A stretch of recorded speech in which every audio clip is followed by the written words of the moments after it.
예, 여러분 안녕하십니까. 2022년 대한민국의 길을 묻는다 연속기획 대담 시리즈 오늘 첫 회입니다. 오늘은 연세대학교 행정학과 교수로 계시면서 우리나라 어떤 복지정책의 최고 전문가 중에 한 분인 양재진 교수를 모시고 복지 제도와 정책 전반에 대해 가지고 말씀을 나누기로 하겠습니다. 그런데 우리가 오늘 이 복지 대담을 예정하고 있는데 마침 오전 10시에 지금 여권의 지금 대선 후보 1위인 이재명 지사가 기본소득 공약을 갖다 내놨습니다. 원래 이제 이재명 지사가 그 7월 2일자 기사에 보면은요, 이재명이 이제 기본소득은 제1공약 아니다. 가장 중요한 거는 일자리다. 요 기사가 있습니다. 그래가지고 이제 그 한겨레가 그날 받아가지고 그 이튿날 이재명 기본소득 당 안팎 비판 우려에 1호 공약에서 후순위로 미뤘다 그랬습니다. 그래서 원래 우리 오늘은 이제 그 기본소득은 스스로 이제 꼬리를 내렸구나 이렇게 생각을 하고, 그래서 이제 그거를 좀 지향한 안심소득이나 어머니소득 세제에 대해 가지고 얘기를 갖다가 좀 하려고 했었는데, 이 이재명 지사가 지금 이제 또 이렇게 기본소득을 갖다가 이렇게 치고 나왔습니다. 물론 이거는 기본소득이라기보다는 기본용돈인 것 같은데 언어를 갖다가 완전히 왜곡시킨 것 같아요. 근데 그럼에도 불구하고 어쨌든 오늘 요 기본소득에 대해 가지고 좀 집중적으로 핫 이슈니까요 조명을 하고, 그 다음에 이제 좀 시간이 남으면은 다른 어떤 이 기본소득을 지향하는 형태에 대해서 얘기를 갖다가 이렇게 나눠보기로 하겠습니다. 자, 그러면은 우리 양재진 교수님께서 일단은 좀 간략하게 복지라고 하는 게 거대한 코끼리지 않습니까? 이제 그 중에서도 지금 현재 기본소득이라고 하는 거는 그 코끼리 중의 어떤 중에서 뭐 다리나 아니면은 뭐 몸통 같은 어떤 형태일 텐데, 일단은 이 복지 관련된 어떤 이슈 전반에 대해 가지고 먼저 말씀을 좀 하시고 다른 어떤 토론을 갖다 이어가면 좋겠다는 생각이 듭니다. 네. 먼저 말씀하시죠. 네. 네, 안녕하세요. 소개받은 연대 행정학과 양재진입니다. 먼저 기본소득에 대해서 이해를 높이기 위해서는 지금 사회보장제도가 어떻게 만들어서 굴러가고 있는가를 말씀드리는 게 좋을 것 같습니다. 왜냐하면 기본소득 얘기하면서 이게 뭐 세모녀 얘기도 많이 네네. 하고 네. 복지를 강화하는 그런 차원에서 자꾸도 이제 얘기를 하는데, 사실은 따져보면 그렇지 못하기 때문에 좀 말씀을 드려야 될 것 같습니다. 그다음에 뭐 경제적인 효과도 얘기를 하는데 복지 급여의 경제적인 효과만도 못한 거거든요. 그래서 그런 부분들을 오늘 좀 말씀을 드리도록 하고, 먼저 사회보장제도가 어떻게 작동하는지부터 좀 말씀을 드릴까 합니다. 사회보장제도는 기본적으로 크게 두 가지 프로그램으로 이제 구성이 되어 있어서, 여러분 잘 아시는 이제 사회보험 제도가 있고요. 건강보험이라든지 뭐 고용보험, 뭐 이런 산재보험 이런 것들, 연금, 국민연금도 마찬가지죠. 그런데 이제 이 사회보험형에는 잘 아시다시피 사각지대가 발생을 합니다. 이제 보험료를 낸 사람이 급여를 받게끔 되어 있기 때문에 보험료를 못 내면 혜택을 그래서 그런 국민들을 위해서는 일반 재정, 일반 세금 갖고 그냥 국고에서 하는 프로그램들이 짝으로 이제 들어가 있습니다. 이제 뭐 국민연금 같으면 기초연금이라는 게 이제 그렇게 들어가 있는 거고요. 또 건강보험에도 이제 의료급여라고 그래가지고 건강보험 못 내는 분들에게는 의료급여라는 것이 이제 들어가서 똑같이 건강보험 혜택을 받게 하고 있죠. 요번에 이제 고용보험의 사각지대가 문제가 됐었죠. 그래서 다른 나라 서구 선진복지국가에는 실업부조라고, 실업보험이 아니라 실업부조가 있어서 보험에 가입하지 못한 분들에게 이제 사회부조식으로 일반 재정에서 주는 게 있는데, 요게 이제 요번에 도입이 됐습니다. 한국형 실업부조. 플랫폼 노동자들 또는 플랫폼 노동자도 되고 초단시간 근로자들 뭐 그런 분들이 이제 자영업자. 하는 거죠. 그래서 이번에 좀 일부 이제 그 제도가 들어왔고, 어쨌든 이렇게 해서 사회보험형과 짝으로 일반 재정에서 프로그램들이 들어간다는 점. 이것도 안 되면 기초생활보장제도라든지 뭐 EITC라든지 이런 게 들어가게 되는 거죠. 이렇게 나눠져서 봐야 된다라는 거고 이제 그렇게 됐을 때 이게 현금 급여 받는 것만 이제 한번 본 건데요. 예. 이제 밑에 이제 이게 1분위부터 10분이라고 한 건 뭐냐면 하위 10% 소득계층 제일 못 사는 쪽이 1분이고 맞습니다. 제일 잘 사는 쪽이 10분이죠. 10분입니다. 맞습니다. 그렇게 했을 때 현금으로만 받는 거, 우리 뭐 의료 뭐 네네. 이런 거 빼고 현금으로만 받는 걸 따져 보니까 파란색 밑에 이제 파란색이 점점 소득이 많아질수록 높아지죠. 그렇죠. 저거는 사회보험 급여입니다. 네. 그러니까 이제 돈을 낸 사람들이 또 소득 비례형으로 되어 있으니까 네. 많이 내면 많이 받는 식으로 되어 있는 거고. 그 나머지 것들 주황색부터 위에 쫙 깔린 것들은 일반 재정 프로그램들입니다. 아까 네. 말씀드린 기초연금, 뭐 공적 부조, 뭐 EITC, 뭐 이런 것들이 네. 들어가는 거죠. 생계급여 같은 것들. 네. 그거는 보면 이제 저소득자가 많이 받게 되어 그렇겠죠. 있죠. 예, 그런 식으로 이제 이게 짝으로 굴러가게 네네. 되어 있는 시스템이라고 할 수 있습니다. 이 결과 이제 소득재 분배가 어떻게 되는지 효과를 좀 본 건데요. 지금 저기 보시면은 진위계수라는 것도 있고 소득 5분위 배율이라는 것도 있는데 뭐 밑에 소득 5분위 배율부터 보시면 하위 20%랑 상위 20%의 네. 소득 차가 어떻게 되는가 몇 배인가 본 겁니다. 보면 그 배율이 2011년에는 파란색을 보시면 8배가 됐던 것이 지금 6배로 줄어들었죠. 이 말은 뭐냐면은 소득 격차가 줄어들었다라는 거죠. 네. 빨간 건 뭐고 파란 건 뭐냐. 파란 거는 가처분 소득의 배율입니다. 그러니까 세금 낼 거 내고, 네네. 그 다음에 복지급여 받을 거 받았을 때, 그때 자기가 쓸 수 있는 소득의 차이는 줄어든다는 거죠. 즉, 조세 효과가 있고 발생하고, 네네. 복지 효과가 발생한다는 겁니다. 빨간색은 조금씩 올라가는 게 보여요. 저거는 그냥 시장 소득이기 때문에 네. 그렇습니다. 그래서 어쨌든 복지라는 것이 효과를 작동하네. 작동하고 있다라는 이제 그런 말씀을 좀 드리는 거고 이거는 어쨌든 이게 전반적인 우리나라 복지가 지금 2020년에 빨간색 보시면은 그래서 이제 저희가 사회 지출 네. GDP 대비 얼만큼 사회 지출을 하느냐면 12.1%. 네네. 저 빨간색에서 지금 2020년에 12.1%죠. 그렇게 되어 있는데 이게 그 일반 다른 나라에 비해서 OECD 네. 다른 나라에 비해서는 적은 게 맞습니다. 60% 정도밖에 안 되는 다른 나라는 20% 정도 쓰거든요. 네. 그러니까 우리가 지금 적은데 실제적으로 이제 우리가 고령화율이 아직은 낮고 네. 국민연금 지출이 제대로 일어나지 않고 있어서 네. 지출 사이드에서 좀 과소평가되는 부분들은 있습니다. 그래서 학자들이나 제가 이렇게 평가해 보면 우리가 미국 정도 수준은 된다. 미국, 오스트리아, 뭐 뉴질랜드 이런 네. 소위 말하는 자유주의 국가, 유럽 복지 국가 수준은 못 됩니다. 그러나 영미 자유주의 국가 수준의 우리가 제도를 가지고 있다라고 이렇게 말씀을 드릴 수 있겠고요.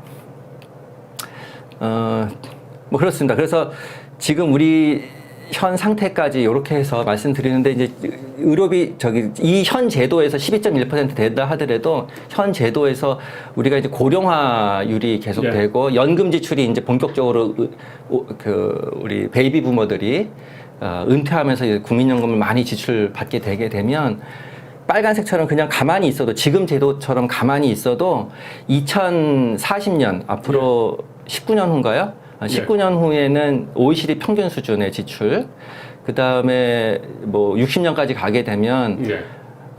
스웨덴보다 사실 높은 사회 지출할 것으로 예상이 됩니다. 우리가 스웨덴보다 고령화율이 높기 때문에 네. 연금과 의료 지출이 많아져서 그렇게 되는 거고 지금 그 연금과 보건 쪽에 우리가 지출이 예상되는 부분들이 이렇게 나오고 있습니다. 어쨌든 그게 지금 현재 우리 작동하는 모습, 그 다음에 앞으로 예상되는 것 여기까지 좀 말씀을 드렸습니다. 네. 이제 기본소득으로 좀 넘어가 볼까요? 네, 그러면? 그 전에 이제 잠깐만. 네네. 이제 좀 이따 띄우기라고. 네네네네. 지금 복지 관련해가지고 우리가 지금 총 2020년 전후 해가지고 우리 복지 지출의 어떤 그 총액은 네. 185조 4천억 원. 뭐 한 네, 200조, 예, 그렇습니다. 좀안 되죠, 그죠? 네, 물론 이제 200조 안 급격하게 됩니다. 지금 증가를 하고 있고요. 이게 GDP 대비해가지고는 12% 네, 맞습니다. 되죠, 그죠? 네. 자, 그런데 이게 이제 복지 지출만 따지면은 일본이나 미국이 우리보다 아마 2배쯤 될 겁니다. 그죠? 그쪽이 한 24%, 25%가량 되죠. 저 복지 일본이 지출만. 한 23% 되고요. 네네. 독일이 25. 미국은 네. 18%, 네. 독일이 한 25% 정도 그렇죠, 됩니다. 그렇죠. 네. 자, 그러면은 복지 지출은 이쪽이 어쨌든 한국에 더블 정도 됩니다. 네. 그러면은 걷는 세금은 어떻게 되냐? 세금이라 그러면은 이제 세금하고 이제 사회보험료 합치면은 우리가 한 6, 7% 정도 되죠. 네. 근데 이제 일본은 아마 이제 합쳐놓은 게 우리보다 적을 겁니다. 그래서 이제 조금 적자가 낮습니다. 나는데. 네. 그러니까 미국이 우리보다 그렇게 많지 않을 거예요. 네, 미국도 거의 뭐 대동소이합니다. 미국도 적자가 많죠. 자, 그래서 이제 이 문제가 되는 거는요. 걷는 세금은 이 한국하고 적거나 비슷하거나 조금 많은데 복지 지출은 이제 아까 이제 일본이나 미국이나 독일이 우리보다 한 더블씩 된다는 거죠. 뭔가 지금 딴 데서 지금 돈이 크게 이제 딴 데로 흘러가고 있다라고 이제 볼 수 있는데, 그게 예컨대 뭐 국방 안보를 비롯해 가지고 무슨 공무원의 어떤 인건비라든지 뭐 등등등으로 이제 또는 경제 예산으로 이렇게 빠져나가고 있는 거고요. 이게 큰 틀로 봤을 때 이제 이런 문제들이 현재 우리가 있는 것 아닙니까, 그죠? 이게. 자, 여기서 이제 그 다음에 이제 우리 어떤 복지 문제는 어떤 사각지대 문제가 하나가 있는 거지 않습니까? 그죠? 네. 그 다음에 이제 복지, 지금 지속 가능성 문제가 지금 있지 않습니까? 그죠? 네. 이게 이제 우리 그 국민연금의 어떤 지속 가능성 또는 어떤 뭐 고갈 시점을 얘기하면서 이게 지금 크게 어떤 이슈가 되고 있지 않습니까? 자, 이런 상황에서 이제 그 복지 관련된 어떤 이러저런 공약들이 나오는데, 원래는 이 대선판에서는 원래 복지 공약이 굉장히 중요하게 취급되잖아요. 근데 희한하게 이번에는 대선 주자들이 복지 공약을 이렇게 내놓은 사람이 별로 없었거든요. 그런데 오늘 드디어 이재명 지사가 잠깐 유보를 해놨던 이제 기본소득을 갖다가 들고 이제 흔들기 시작한 거죠.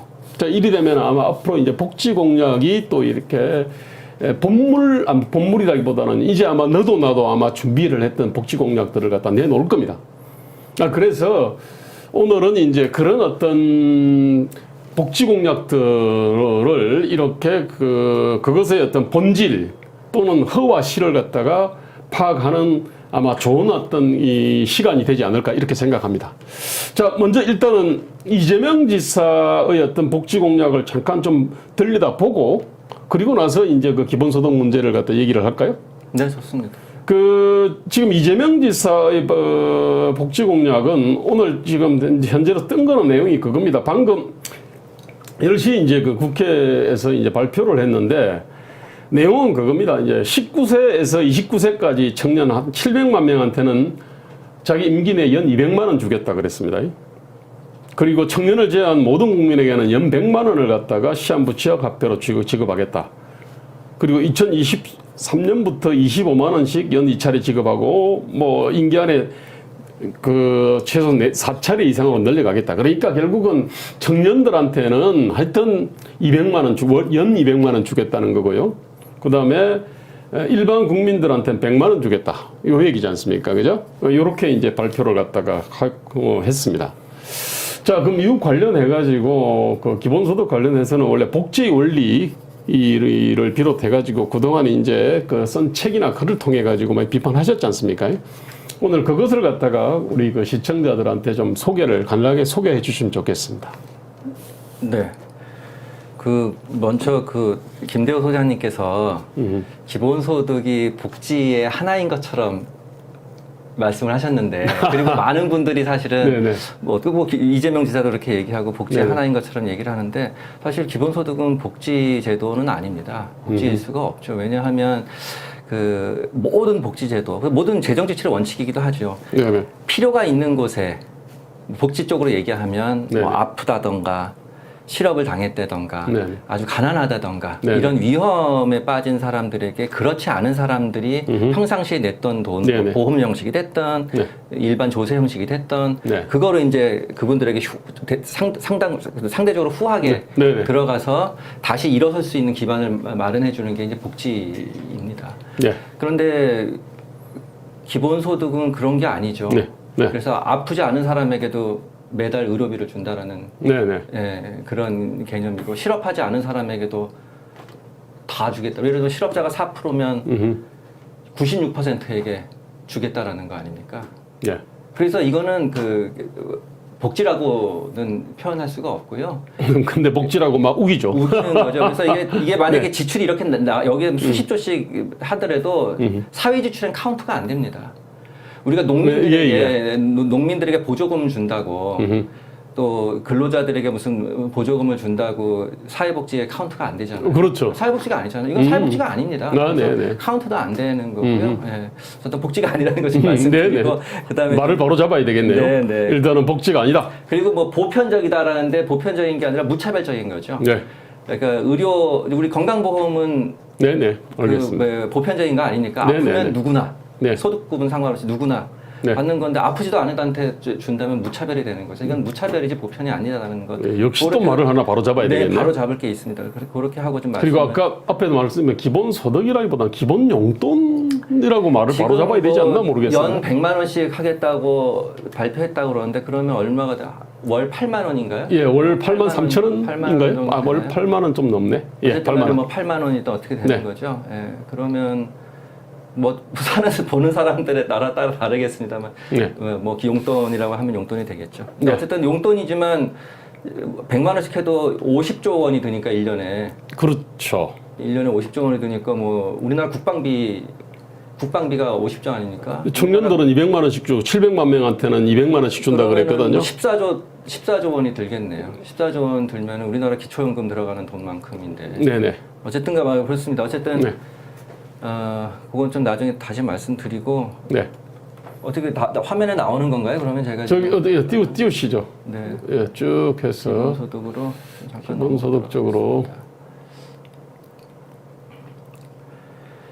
제가 이제 큰 틀에서 기본소득이 어떤 네. 건지 한번 말씀드리기 위해서 그림을 놨는데 대지저금통이 깨져 있네요. 뭐냐면 기본적으로 기존의 복지국가는 네네. 대지저금통 국가라고 이렇게 많이 얘기를 네네. 합니다. 왜냐하면 대지저금통에 보험료 낸 거, 일반 세금 낸 것들을 모아두죠. 네네. 국가 차원에서 모아뒀다가 이제 실업당한 사람, 갑자기 이제 어려워지게 된 사람, 아픈 사람 이런 네. 사람들 대지저금통 앞에 가서 네네. 혜택을 보게끔 네. 그렇게 되어 있습니다. 나머지 사람들 계속 돈 냅니다. 우리 자동차 보험 내듯이 네네. 그다음에 자동차 사고 난 사람만 보상금을 후하게 받는 식으로 이렇게 되어 있는 것처럼 그렇게 하죠. 근데 기본소득은 저게 없습니다. 대지저금통이 없고 그대로 나눠 받아가지고 그대로 다 n분의 1에서 나누겠다라는 거죠. 네네. 그러니까 로빈훗 효과만 있는 겁니다. 말하자면은 긁어서. 예, 긁어 이제 해서 아무래도 뭐 부자들이 나눠준다. 세금을 많이 내는 거니까 네네. 그렇죠? 많이 넣어서 n분의 1에서 똑같이 나눠주겠다 로빈훗 효과만 있는 거라고 할 수 있습니다. 그러다 보니까 이제 실업자라고 더 받는 것도 없고 아프다고 더 받는 것도 없고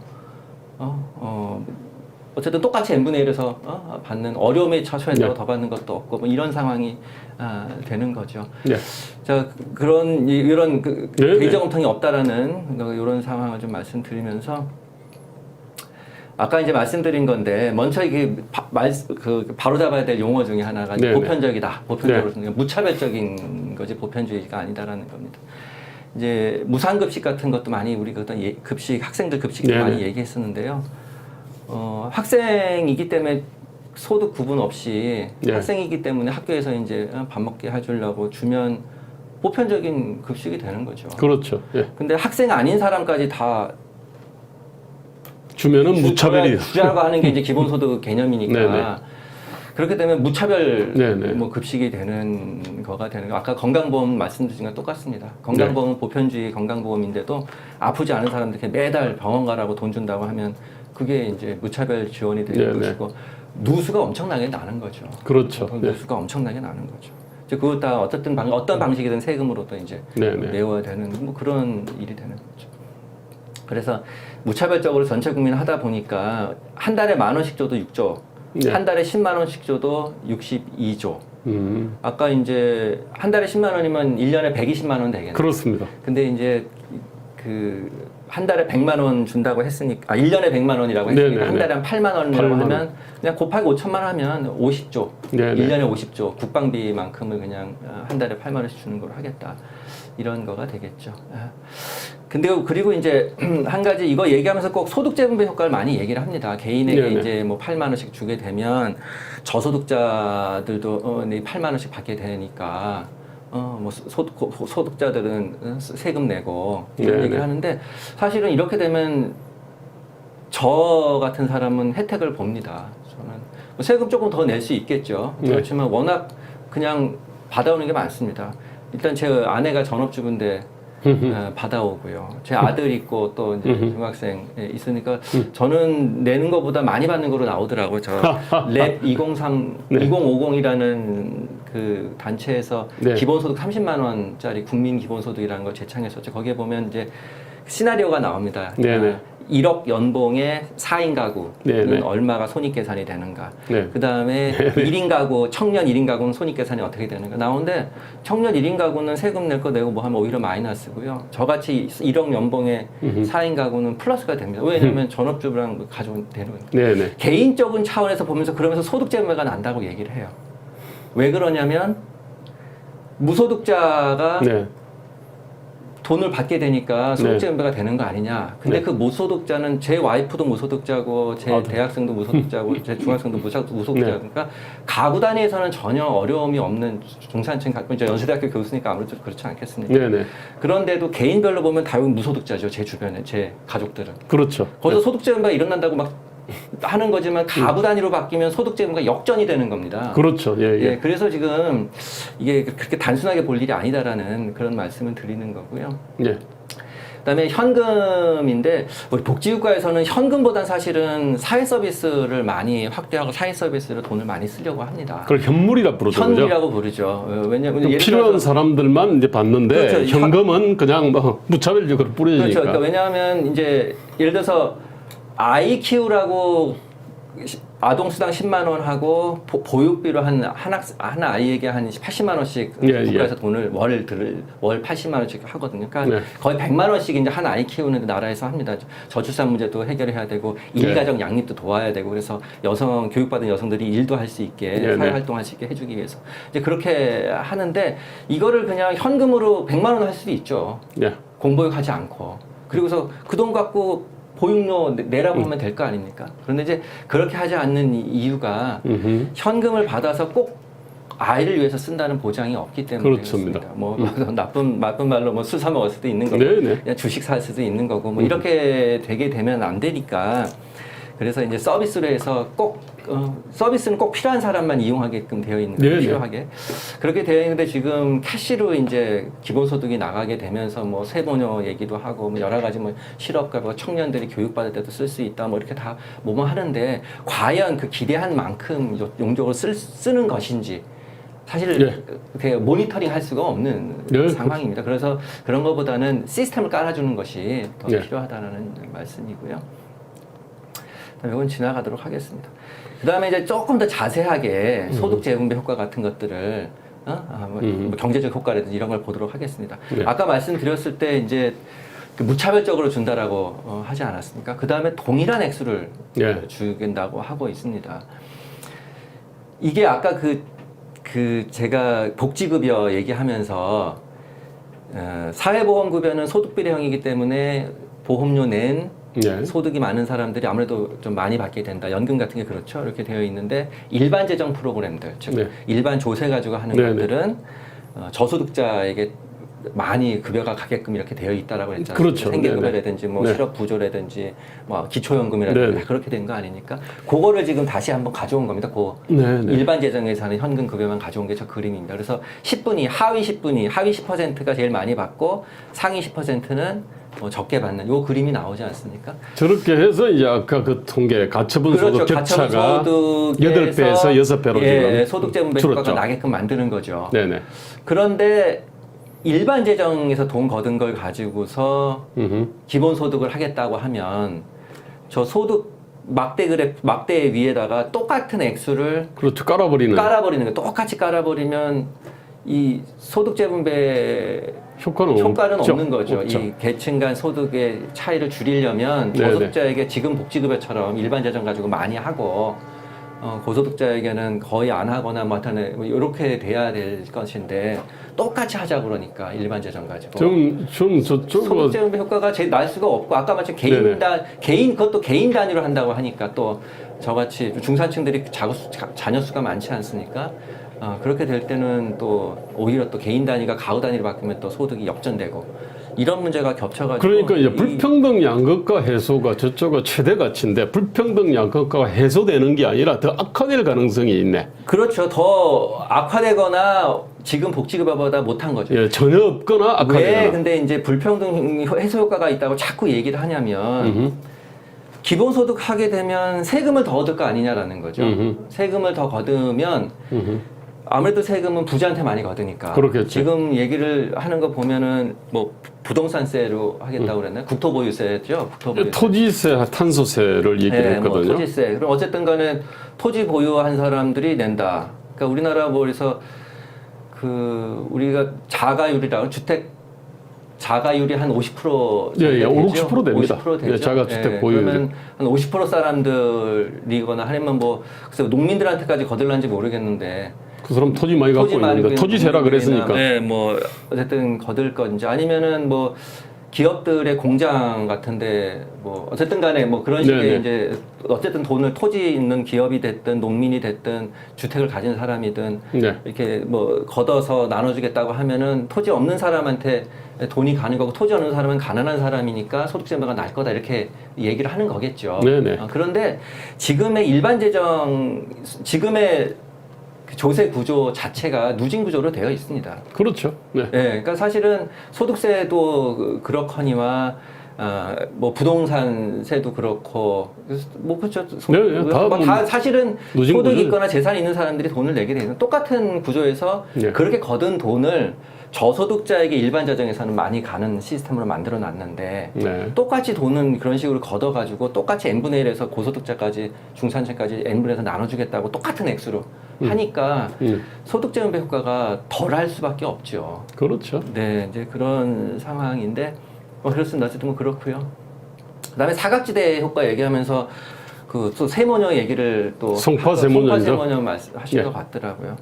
뭐 그 송파 세모녀 저도 그렇습니다. 송파 세모녀나 사각지대에 우리가 더 촘촘히 해가지고 복지급여들이 들어가야 된다고 생각을 합니다. 기본소득으로 해서 8만 원씩 만약에 주면은 사각지대는 없어지겠죠. 그런데 한 달에 8만 원씩 가지고 문제가 해결될 거냐. 그러니까 사각지대의 문제라는 것은 네. 이제 생활고를 없애주기 위해서 하는 거 아닙니까? 근데 이제 8만 원 받아서 생활고가 없어질 것이냐. 생활고는 안 없어지고 용돈고는 조금 사라지겠네. 근데 용돈고. 어쨌든 그래서 그걸 그렇게 소주하고. 하면 안 되고 지금 기본세 소득 그 기초생활보장제도에서 네네. 1인 가구에 한 55만 원 정도가 월 지급이 되고요. 거기에 이제 주택급여가 한 26만 원이니까 8만 원에서 한 80만 원 가까이 80만 원 네네. 정도가 1인 가구에 지급이 되는데 한 달에 80만 원 정도는 어떻게 보면은 네. 가야 될 그렇죠. 그것도 이제 3인 가구니까 한 100 지금 시스템으로 의하면은 150만 원 정도 이렇게 가게 될 겁니다. 예, 120만 원 그렇게 될 겁니다. 주택급여까지 하게 되면 월 그렇게는 가야지 생계 문제가 해결이 될 텐데 한 달에 8만 원씩 세 사람이니까 24만 원 하고서는 사각지대가 해소됐다 이렇게 말을 못 하는 거죠. 근데 이제 문제는 그 세모녀를 위해서 우리가 저번에 뭐 부양 의무자 기준도 완화하고 여러 네네. 가지 하지 않습니까? 네네. 그렇게 해서 이제 가야 되는데 그렇게 될 때 늘어나는 그 필요 재원은 네. 한 몇 조에서 지금 해결을 하고 더 후하게 이제 가는 거로 합니다. 네네. 그런데 이제 세모녀한테 8만 원씩 주겠다고 뭐 4,999만 9,997명이 되겠네요. 에게 8만 원씩 다 나눠주겠다라는 거잖아요. 네네. 이제 그렇게 하는 건 굉장히 이제 낭비적인 거고 제대로 필요한 분들에게 후한 급여를 할 수 있게 안전망을 촘촘하게 까는 것 그렇게 하는 것이 필요하지 않을까 이런 생각을 합니다. 그래서 이제 그 급여가 워낙 낮기 때문에 제대로 된 효과가 사각지대 해소 효과가 있을 예. 수 없다 이 방식 가지고는 하는 거고요. 그다음에 이제 또 이제 경제적 효과를 계속 얘기를 하더라고요. 이제 소비가 부족하니까 경제가 안 된다. 물론 이제 경제 위기 시에는 이제 케인지아니즘적으로 그렇게 되는 게 맞습니다. 소비 네네. 진작을 해야 네네. 되기 때문에 돈을 이제 이렇게 해서 좀 쓰지요. 네네. 그런데 이제 평상시에는 그렇게 되게 되면 사실 네. 인플레이션 위험도 있고 맞지가 않는 상황이고 혹 소비를 위해서 이제 소비 진작을 위해서 돈을 쓰겠다 할지라도 예. 돈을 현금으로 이렇게 나눠주겠다 할지라도 지금의 복지 급여가 소비 증대 효과가 훨씬 큽니다. 왜냐하면 그렇죠. 지금의 지금의 이제 복지 급여는 뭐 아시겠지만 실업자에게 그러니까 돈이 한계 없는 소비 사람. 성향이 높은 그렇죠. 분들한테 많이 가니까. 그러니까 실업자에게 돈이 네네. 없는 사람한테 가게 되는 그러니까, 실업자를 많이 쓰는 됐던가 거죠. 은퇴해서 돈이 없다던가 아까 세모녀 뭐 네네. 이런 것처럼 어쨌든 이런 분들처럼 이제 빈곤에 빠졌다던가 아니면 일은 하는데 돈을 얼마 못 벌어서 근로빈곤층이라고 하는 그런 곳에 EITC라 그래갖고 보너스가 이제 그런 분들에게 가지 않습니까? 지금 복지급은 그렇게 해서 어쨌든 네네. 돈이 없거나 이런 쪽으로 가게 되어 있습니다. 그렇게 되면 받은 돈을 쓸 곳은 계속 있으니까 그렇죠. 이제 다 이제 그 상당 부분 많이 씁니다. 그렇지만 이제 뭐 중산층 이상들은 어차피 쓰는 돈 썼던 것이기 때문에 네. 돈이 더 들어와도 그거를 더 쓰지는 않거든요. 그렇습니다. 그러니 아까 말씀하신 대로 소비 성향 네. 이렇게 소비 성향이 낮은 쪽으로 돈이 들어가야 전체적으로 소비 증대 효과가 있는 거죠. 네. 지금의 복지급여는 소비 성향이 낮은 그렇습니다. 분들에게 소비 높은 분들에게 가게끔 되어 있는데 이 기본소득은 그게 아니라 소비 성향 높은 사람들까지 다 가다 보니까 잠김 효과가 큰 거죠. 그렇습니다. 돈이 풀어져도 잠겨지기 때문에 소비 증대 효과가 높을 수가 없습니다. 그래서 이런 기본소득이 아닌 복지를 확대하는 것이 경제를 위해서도 바람직하고 그 개인들을 위해서도 좋죠. 그렇습니다. 8만 원씩 받는 것보다는 제대로 되게 뭐 실업급여 지금 우리가 최소가 150만 원이니까 150만 원을 받는 것 이런 것이 더 중요하죠. 그렇게 해서 이 경제 효과도 기대하는 만큼 못 된다라는 거고요. 그 다음에 이제 그 일자리가 없어지니까 또 기본소득 지금부터 준비해서 해야 된다라고 이렇게 얘기를 하던데 사실은 근데 일자리라는 것은 없어지는 것도 있고 또 생기는 것도 있습니다. 예, 지금 예. 뭐 IT 업계라든지 뭐 택배 쪽이라든지 일손이 모자라고 이런 거 아닙니까? 네. 그러나 또 이제 남는 부분들도 있어요. 자동화가 되는 부분들 남기도 하고 뭐 이렇게 하죠. 인력이. 자, 그랬을 때 그 국가가 해야 될 일은 그 일자리가 없어지는 부분에서 그분들을 위해서 기본소득을 그분들에게만 실업급여식으로 해서 후하게 주는 것도 아니고 찔끔찔끔 전체 국민에게 주겠다고 하는 건데 그렇게 해서 아까 60조 뭐 몇십 조씩 쓰는 것보다는 일자리가 생기는 곳으로 인력을 이동할 수 있게 예. 이분들에게 직업훈련이나 교육 같은 거를 실시를 하고 그 다음에 젊은 학생들이 네. 이제 그 교육 기간에 앞으로 성장하는 산업 쪽에서 교육을 받을 수 있도록 교육 시스템을 바꾸고 이렇게 하고 그쪽에다가 학생 수당을 주던지 훈련 수당을 주던지 지금도 사실 이렇게 하고 있습니다만 네네. 이것을 강화하는 쪽으로 해서 인력 이동을 할 수 있게 직업 능력을 배양할 수 있게 하는 쪽으로 가는 것이 개인들을 위해서도 좋고 국가를 위해서도 경제적인 측면이나 여러 가지 면에서도 바람직하지 그냥 일자리 잃은 거는 그냥 한 거니까 그냥 얼마씩 주고 그냥 땡치는 거를 식으로 하게 되면 그것은 개인을 위해서도 바람직하지 않고 국가를 위해서도 바람직하지 않은 것 같습니다. 그리고 극단적으로 말입니다. 실업률이 몇십 년 뒤에 예컨대 뭐 40% 50% 됐다.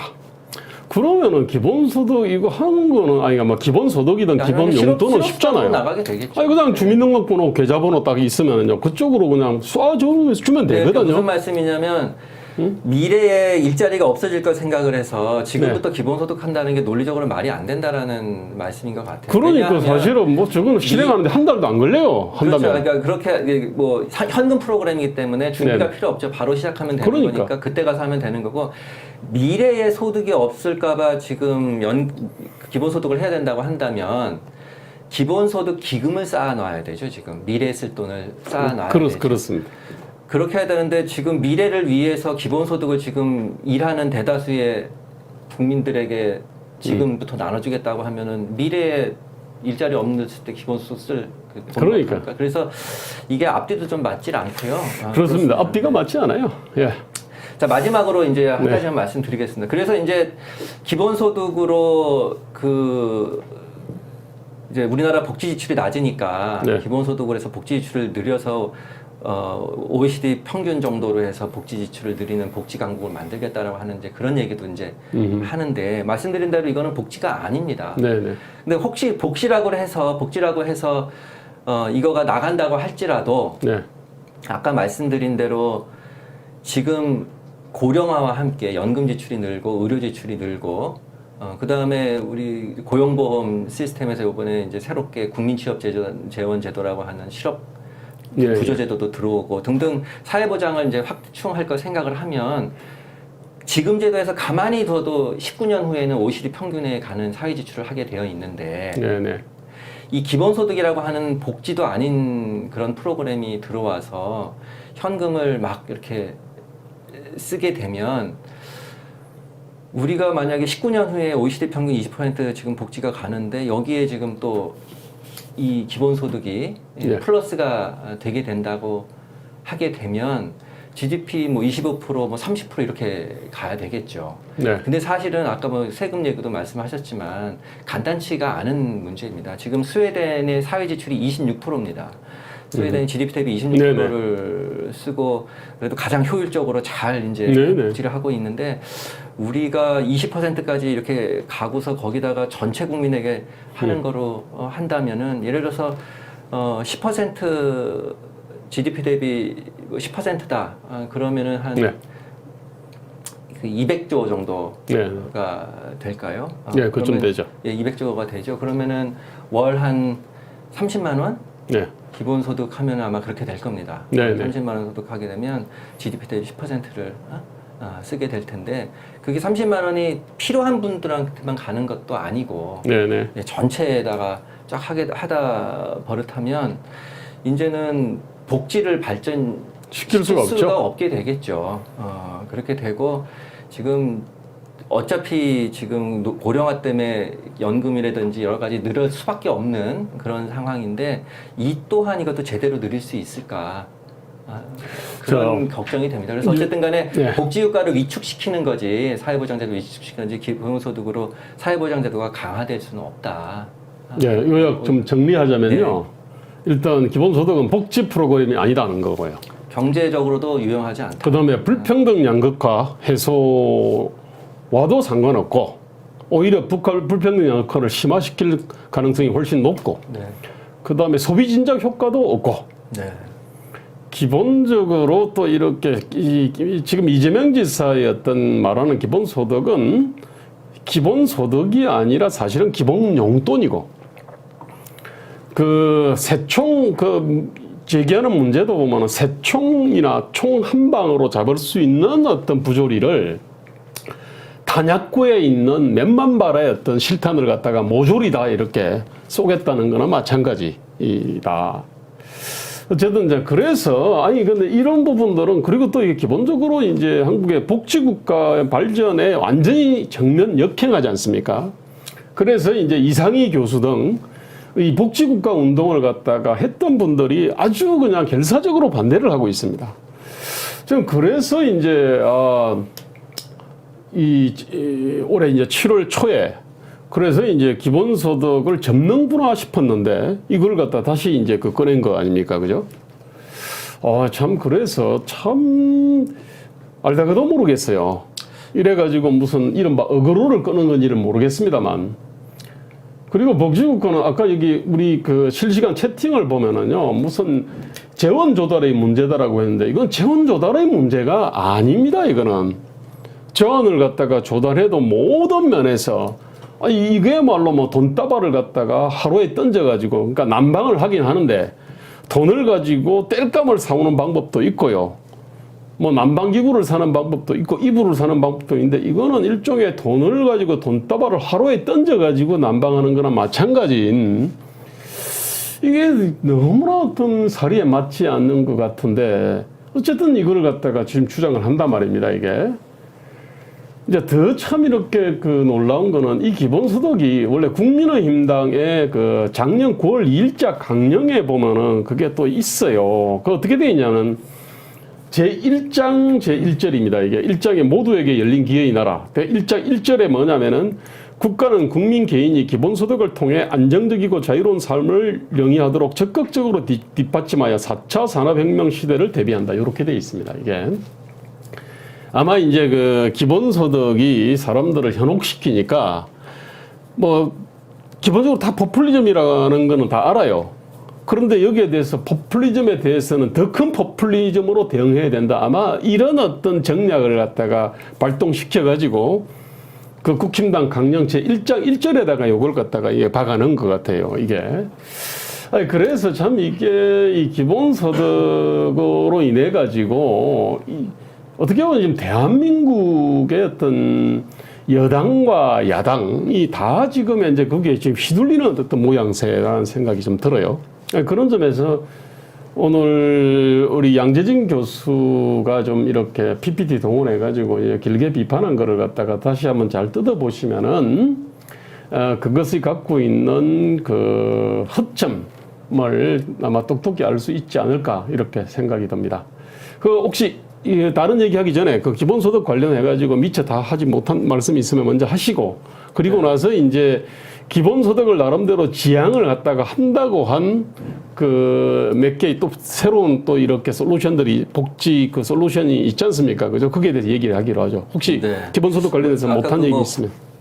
국민의힘의 제1강령에 기본소득 얘기가 들어있다라고 말씀을 하셨는데 네네.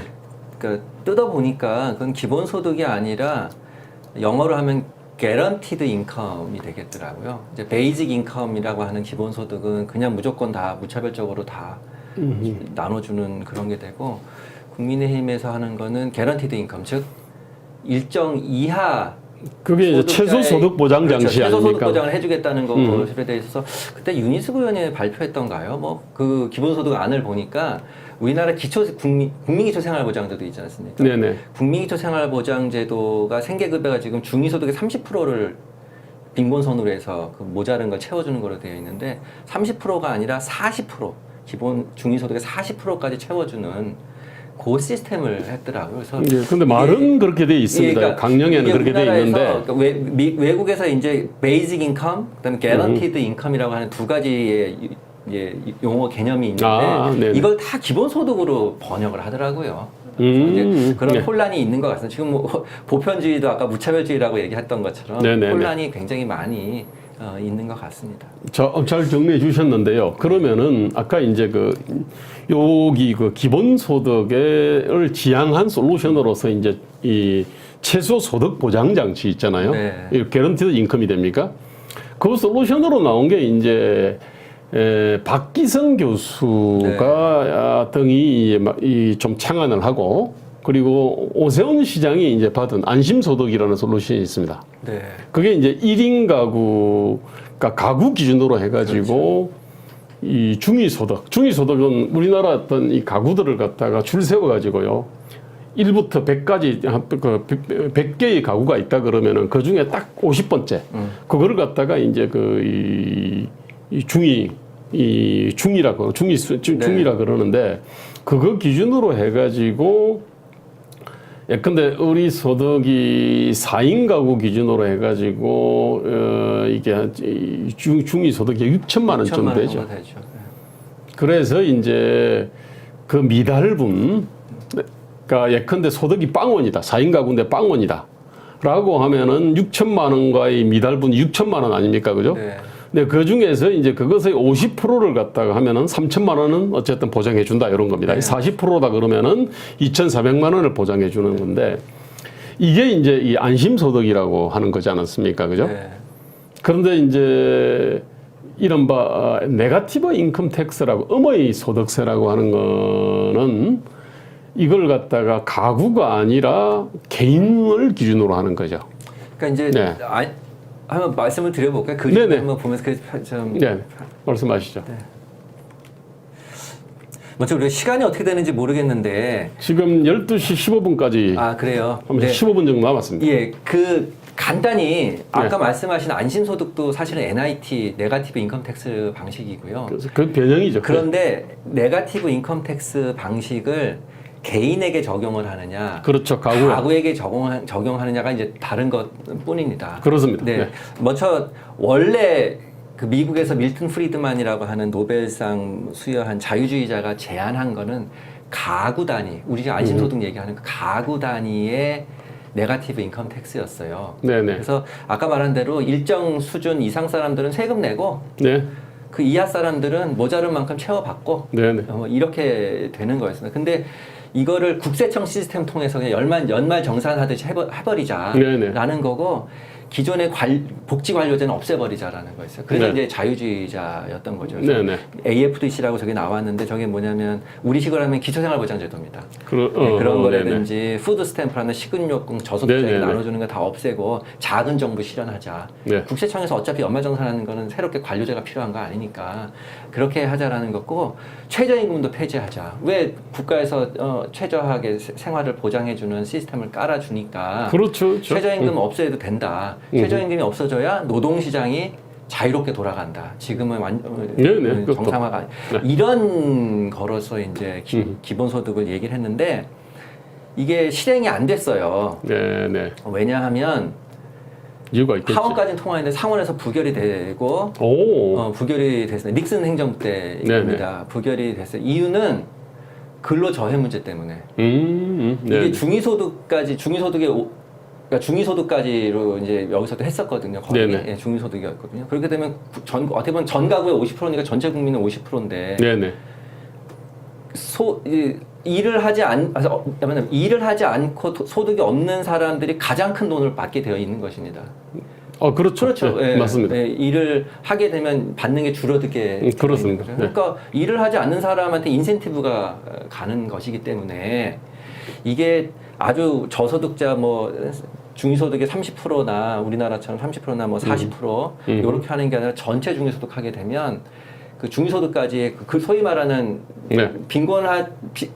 아주 여유롭지는 않지만 그래도 빈곤하지 않은 사람들의 근로욕이 떨어지게 돼서 전체적으로 문제가 생기니까 안 했고 대신에 도입된 것이 근로장려금이 대신 도입됐습니다. EITC라고. 네, 그래서 근로장려금은 근로빈곤층한테 가는 거예요. 아까 일단 일을 해야 되는 거죠. 그렇죠. 그죠? 일 안 하면은 일을 하면은 소득이 네. 그러니까 보너스가 오는데 그 보너스가 일을 해서 소득이 올라갈수록 소득이 많아질수록 보너스가 많아지게끔 되어 있습니다. 네네네. 그 다음에 소득이 더 많아져도 일정한 액수를 받고 마지막에 네. 졸업할 때까지만의 요 그림에서 보면 오른쪽에 이제 내려가는 부분이 있죠. 미끄럼틀. 네네네. 요 부분은 이제 소득이 늘수록 보너스가 주는 네네. 그 시스템으로 되어 있어요. 말하자면은 아까 그 NIT 방식에서 안심소득 같은 게 저 오른쪽에 미끄럼틀 부분만 있는 겁니다. 네네. 소득이 좀 나가졌을 때는 좀 많이 받고 그렇죠. 소득이 그렇습니다. 높아질수록 하나도 안 안 받다가 받고. 중위소득 되면 졸업하는. 네네. 그러니까 오른쪽에 있는 내려가는 것만 있는 게 안심소득이 되겠고요. 그렇습니다. EITC는 왼쪽에 올라가는 부분, 소득이 올라갈 때 보너스가 늘어나는 부분. 네네. 그래서 더 일을 하게끔 하는 유인하는 이런 건데 이건 기본적으로 소득이 있는 사람만 보너스를 그러니까 소득 활동을 하는 사람만 이 보너스를 받는 거고 안심소득은 소득 활동 자체를 안 해도 제일 많이 받는. 소득 활동을 하지 않아야 제일 많이 받는 게 안심소득이 돼서 이제 그 안심소득 같은 네거티브 인컴 텍스를 하질 않고 이 EITC가 미국에서 처음 도입이 됐고 이거는 뭐 한국도 도입되고 영국도 도입되고 그렇죠. 스웨덴도 도입된 그런 제도입니다. 그래서 근로빈곤층의 소득을 높여주기 위한 그런 제도로 됐죠. 자, 그렇게 됐는데 네. 이거를 지금 다시 이제 한국에서 하겠다고 네, 밀튼 네. 프리드만이 제안한 걸 하겠다고 해서 들어온 것이 네. 이 가구 단위 방식의 안심소득제, 네, NIT 네. 방식의 안심소득제가 되겠습니다. 그 비판점은 똑같습니다. 아까 4인 가구 6천만 원까지였는데 6천만 원 이하여서 네. 일을 하지 않았을 때 소득 활동을 하지 않은 가구가 가장 큰 그래서 3천만 원씩 받게끔 되어 있는 상황이어서 아무래도 이제 유인 문제가 근로 유인 문제가 있죠. 문제가 있고 여기처럼 아까 같이 받는 액수가 일을 해서 중위소득에 다가갈수록 적게 받기 때문에 사실은 EITC에서도 맨 처음에 점진 구간하고 평탄 구간에서는 근로 유인 효과가 있는데 이 점강 구간에서는 제2소득자 네네. 가구에 대해서 맞벌이 하다가도 제2소득자 혹은 뭐 자녀가 대학생 네네. 아르바이트 하는 어떤가 이런 부분에서 근로 의욕이 좀 감퇴되는 걸로 나와요. EITS에서도. 이제 안심소득을 하게 되면은 그런 문제가 더 심해지겠죠. 점증 구간, 평탄 구간은 없이 보너스가 늘어나는 구간은 없이 보너스가 깎이는, 일하면 보너스가 깎이는 식으로 되어 있는 거 아닙니까? 네네. 처음부터 끝까지. 그렇죠. 그 다음에 일을 안 할 때 제일 많이 받고. 그래서 이제 그 근로 저해 효과가 크다라는 것이어서 문제인데, 이거를 갖다가 6천만 원, 지금 4인 가구 기준 6천만 원 중위소득을 하지 않고, 네네. 만약에 중위소득의 30%, 30%로 하게 되면 네네. 어떻게 보면 기초생활보장제도랑 똑같이 되는 거예요. 지금의 우리나라 기초생활보장제도랑 똑같이 되는 겁니다. 그래서 우리 기초생활보장제도에서도 네. 근로 의욕이 저하된다라는 그런 얘기들을 많이 하거든요. 네네. 예, 그 어떻게 보면 일을 안 해야 가장 많이 받고 뭐 하는. 근데 기초생활보장제도는 30% 들어가는 분들은 60%가 노인분들하고 장애인분들이고요. 네네. 근로가 어느 정도 가능하신 분들이 아닌 부분들이에요, 사실. 네네. 예. 그래서 근로가 어느 정도 가능하신 분들은 그래도 일을 하죠. 네네. 일을 하는 게 더 훨씬 좋으니까 일을 하고, 그런데 모자란 부분들, 그러니까 아까 생계급여 30% 이상 사람들에게는 좀 소득이 네. 어느 정도 모자르지 않습니까? 그게 EITC가 이제 보존을 해주는 겁니다. 네. EITC가 보존을 그 위에는 해주고 중위소득까지 해주고, 네네. 그다음에 이번에 실업부조가 이제 들어가게 되죠. 실업부조가 네네. 보존을 해주고, 뭐 이런 식으로. 그다음에 이제 또 하나는 공공근로가 들어가서 네네. 근로로 해서 이제 모자란 소득을 조금 더 보완하게끔 한다든지, 이런 식으로 지금 시스템이 되어 있어서 근로 의욕을 저해하지 않는 시스템으로 지금 해서 중위소득까지 소득을 높여주게끔 되어 있는데, 이제 안심소득 때문에 이것들이 다 대신해서 이제 안심소득을 하게 되면 근로 저해 문제가 지금 이런 것이 발상이 나온 게, 그러니까 기본소득이라고 하는 황당한 발상이 나오고, 또 그에 대한 나름대로 그보다 좀 더 그 후유증이 적은, 그래도 안심소득 또는 어머니 소득세제가 나온 거는 사실은 사각지대 문제하고, 그 다음에 복지의 어떤 이 중복 수령과 또는 어떤 일정 기준 딱 그냥 넘어가 버리면 절벽이잖아요. 아무것도 없어지고. 그러다 보니까 이제 그 복지의 어떤 혜택에 안주하려고 그러고요. 이제 이런 문제들이 있었던 거 아닙니까? 그죠? 요 사각지대 문제가 있고, 요 사각지대가 한국이 구조적으로 이제 상대적으로 많이 발생을 할 수밖에 없는 구조가 있지 않습니까? 그죠? 이를테면 우리가 자영업자 비율이 높지 않습니까? 그 다음에 그 아주 안정된 부분이 있는 반면에 아주 이렇게 그 불안정한 어떤 이 플랫폼 노동이나 영세 자영업이나 그 다음에 작은 영세 기업들 있지 않습니까? 이제 이러저런 것들이 있기 때문이거든요. 결국 이 문제에 대한 솔루션이, 효과적인 솔루션이 있다 그러면은 뭐 기본소득이나 안심소득이나 뭐 어머니 소득세와 관련된 어떤 이에 대한 열망이 있잖아요. 그것들이 많이 줄어들 텐데, 근데 지금 방금 우리나라 복지제도의 어떤 요 문제점이 있지 않습니까? 요 문제에 대해 가지고 우리 양 교수님은 좀 어떤 좀 획기적인 어떤 솔루션이 있지 않습니까? 이거 좀 없을까요? 지금 말씀하신 사각지대 문제는 모든 복지국가가 안고 있는 고민입니다. 근데 상대적으로 우리가 좀 그렇죠. 크지 않습니까? 상대적으로 해서, 그러니까 스웨덴이나 다른 복지국가 하듯이 촘촘하게 복지 안전망을 만들면 되는 거죠. 촘촘하게 안전망을. 네, 지금 우리 그래서 이제 기초생활보장제도에서 부양의무자 네. 기준을 좀 대폭 완화하자. 사실상 폐지하는 그런 것처럼 대폭 완화하자 해서 그렇게 이제 올해부터 가지 않습니까? 그런 노력들이라든지, 그 다음에 그 고용 안전망에 있어서 실업보험에 가입할 수 없었던 자영자들에게 지금 임의 가입으로 가입할 수 있게 되는데, 이게 효과가 별로 없으니까 실업부조라고 하는 것을 지금 도입을 해서 뭐 한다든지, 이런 식으로 해서 이제 그 보완하는 것들을, 서구에서 하는 것들을, 서구 복지국가들이 하는 것을 저희들이 따라와서 제대로 좀 하는 방식으로 가는 게 낫지 않나 이렇게 생각합니다. 왜냐하면 그렇지 네. 않고 아까 말씀하신 대로 사각지대에 그러면 소총으로 이제 딱딱해서 사각지대를 메워야 되는 요 상황인데 전체 화약고를 다 털어가지고 털어가 다녔다라는 얘기고 사각지대를 얘기하면서 사각지대라고 하더라도 예를 들어서 아까 그 고용안전망 얘기하면 실업자 우리 이번에 자영 그 코로나 때문에 네. 실업률이 3.5% 됐던 게 한 4.5% 되지 않았습니까? 네네. 실업률이. 그러면은 한 1%포인트가 올라간 거거든요. 네. 근데 1%포인트 올라간 거에 0.5%포인트 반 정도는 고용보험에 가입돼 있으니까 실업급여를 받든지 뭐 거기서 혜택을 보는데 나머지 0.5%포인트가 아무것도 못 받는다는 얘기 아닙니까? 네. 지금. 0.5%포인트 문제를 위해서 0.5%포인트를 분들에게 타겟팅되는 실업 보조라든지 여러 가지 제도를 서구에서 하는 거를 저희가 집중적으로 어느 정도 후하게 해야 될 텐데 0.5%포인트 사각지대라고 문제를 삼아서 99.5%에게 n분의 1에서 쬐끔하게 이렇게 하자. 혹은 네, 그건 중소득의 말이 안 반에서 99.5%를 말하면 거의 49% 되는 사람들에게 안심소득 방식으로 하자. 근데 이제 그러니까 안심소득이 됐든 그게 됐든 굉장히 낭비적인 요소가 너무너무 낭비적인 요소가 크다 보면 진짜로 아까 말한 사각지대에 해야 되는 그 제대로 된 복지를 할 여력이 없어요.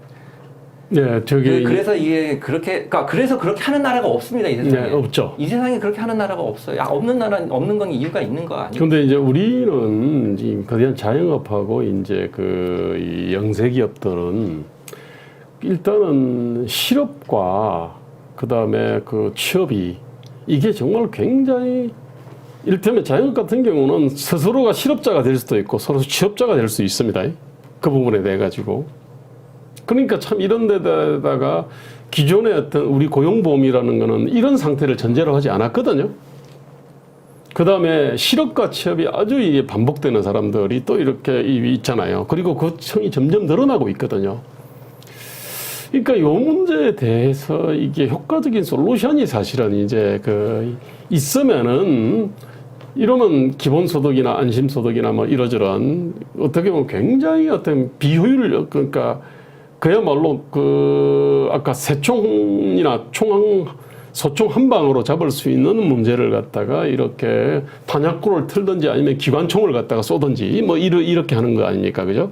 근데 여기에 대한 솔루션이 좀 있어야 돼요. 그 탄약고를 쏘고 기관총을 쏘는 것 한 번이면 좋을 텐데 그게 아니라 계속 쏘는 거 아닙니까? 그러니까 이제 엄청나게 자원이 낭비되는 거죠. 아까 말한 대로 뭐 실업자가 됐다가 다시 또 뭐 일을 하고 뭐 하는 그 기간 중에 실업 기간이라든지 네네. 자영업자가 폐업을 하는 기간이라든지 그 기간에만 들어갈 수 있게 제도를 쌓아야죠. 근데 그게 뭐 프리랜서로 활동을 제대로 하고 있을 경우에 자영업으로 할 수 있는 경우에 무다소득 활동하는 경우에 무조건 다 하게 되면 네네. 아까 말한 대로 어려움에 처한 그 시기에 우리가 해줄 수 있는 것을 제대로 못한다라는 겁니다.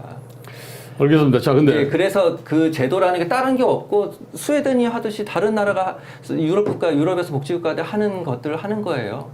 다른 게 없습니다. 지금 실업 보조를 하는데 네, 말하자면 실업 보조를 알겠습니다. 하는데 그 받는 요건을 좀 완화한다든지, 네네. 예, 그 다음에 액수를 조금은 더 높인다든지 이런 식으로 가는 거죠. 네.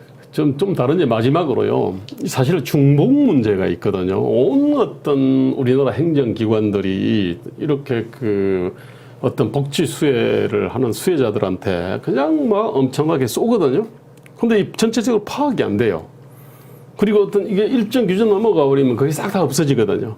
그런 중복 수용과 이런 어떤 절벽 있잖아요. 이제 이런 문제들이 있는데 저는 우리가 아직 ICT가 가장 발달한 나라인데 근데 이 문제를 갖다가 왜 이렇게 해결을 못하는지 다 주민등록번호가 있는 나라지 않습니까? 그런 상태인데 왜 우리가 이 중복 수령 문제와 그 다음에 절벽 문제 있잖아요.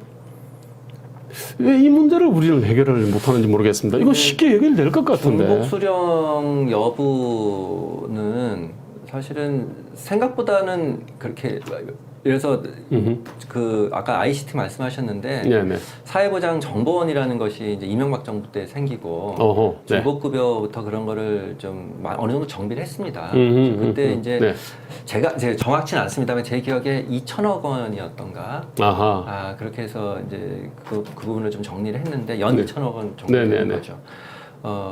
그런데 지금 기본소득이든 뭐 나오는 단위는 수십조예요. 그렇습니다. 네. 그러니까 2천억 원의 문제여서 수십조 원을 쓰자라는 얘기인데 그죠? 역시. 좀 말이 안 되고요. 한 가지 아까 좀 말씀 안 드린 게 이제 그 개인 단위 NIT 방식에 대해서 조금 말씀을 드려야 될 것 같습니다. 그러니까 개인 단위 NIT 방식은 가구 단위에서 줄을 세워가지고 중위소득에서 이하에 대해 돈을 주는 게 아니라 개인 단위에서 줄을 세워가지고 50% 끊어서 주는 건데 이거는 아까 제가 기본소득 비판하면서 개인 단위의 문제점 말씀드렸잖아요. 똑같습니다. 제가 가장 큰 혜택을 해요. 왜냐하면 저는 중위소득의 50% 위니까 저는 못 받겠지만 개인 단위를 하는 전업주부인 제 아내, 대학생 제 아들, 제 딸은 다 받죠. 왜 소득이 빵이니까 저소득자, 무소득자, 저소득자로 되거든요. 근데 이렇게 돼서 이거를 가구 단위로 한 사람은 사실은 이게 NIT 방식이 기대했던 그거랑 다른 효과가 나타납니다. 오히려 아르바이트 할 필요가 없는 제 아들이라든지 전업주부인 제 아내는 만약에 뭐 NIT 방식으로 월 50만 원, 30만 원을 준다, 50만 원 주면 50만 원 전체 다 받죠. 그런데 그렇죠. 조금 생활이 어려워서 학비 마련해야 되라고 아르바이트 뛰는 대학생이 있다던가. 남편이 아까는 집이 좀 가게를 좀 뭐 하려고 조금 부업을 하는 전업주부가 있다던가. 그러면 오히려 더 적게 받습니다.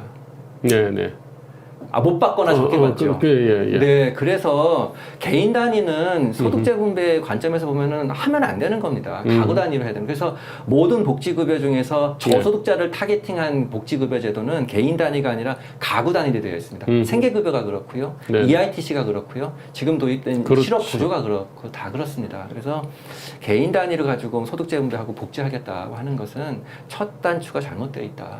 그렇게 말씀드리겠습니다.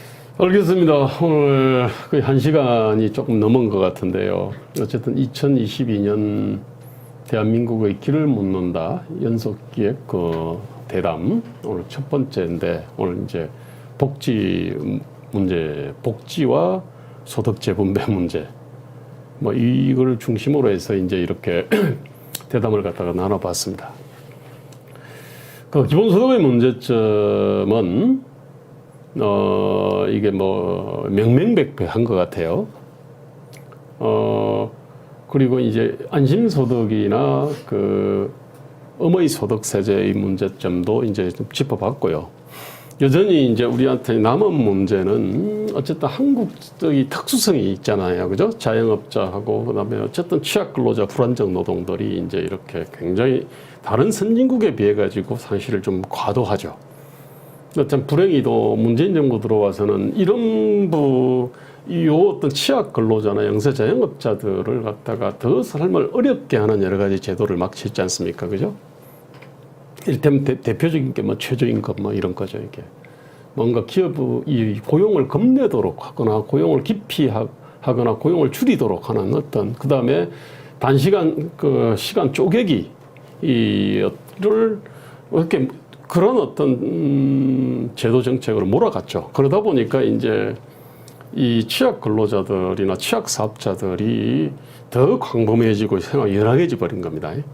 바로 이것이 제가 볼 때 이제 좀 획기적인 어떤 복지 솔루션의 어떤 온상인 것 같아요. 여기서 이제 기본소득이나 안심소득이 발화한 것 같은데, 이 뿌리 문제 있지 않습니까? 이 문제를 갖다가 좀 쌈박하게 해결할 수 있는 솔루션 이 좀 필요한 것 같은데, 저는 양재진 교수님은 그런 솔루션을 갖다가 낼 수 있을 것 같고 낼 능력도 있고 낼 책임도 있지 않을까.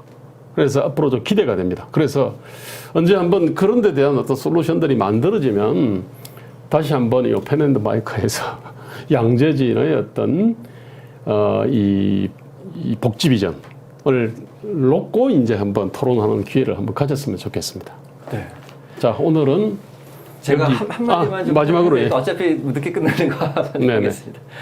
저는 뭐 이재명 지사나 거기에 계신 분들이 지금 전국민 기본소득 방식의 문제점들을 모르지 않는다고 생각합니다. 네, 사실 네. 또 거기 주변에 계신 뭐 분들하고 얘기해 보면 다 인정을 합니다.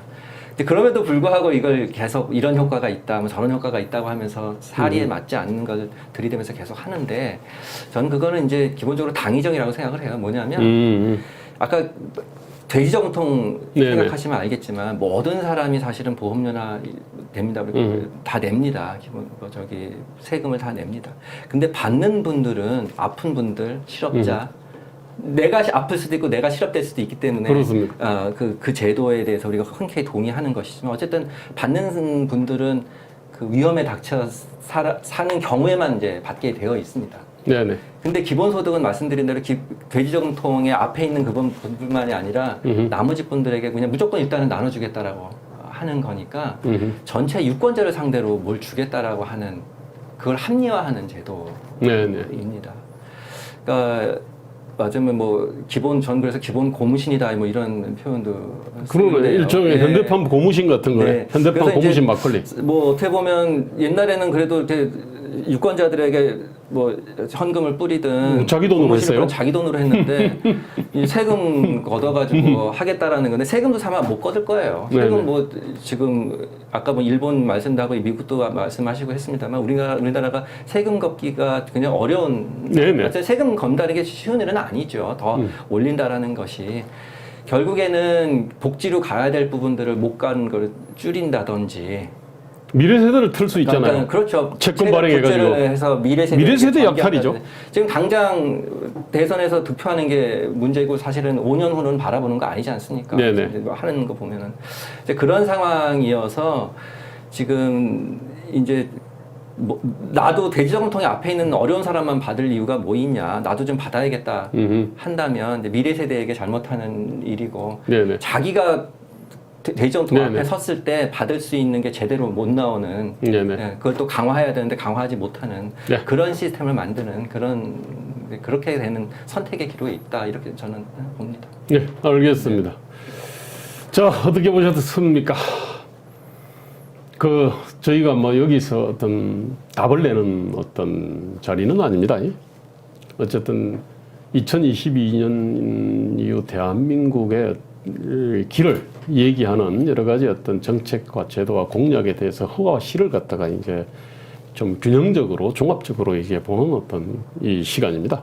오늘 오늘 여기서 마치겠고요. 다음 주 이 시간에는 우리나라 최고의 어떤 이 세금 전문가인 김낙혜 교수님을 모시고 세금 문제에 대해 가지고 그러니까 세제 개혁 내지는 세금 개혁 관련된 어떤 정책과 제도와 공약에 대한 허와 실을 이렇게 살펴보는 시간을 갖도록 하겠습니다. 자, 장시간 시청해 주셔서 감사합니다. 네. 여기서 마치겠습니다.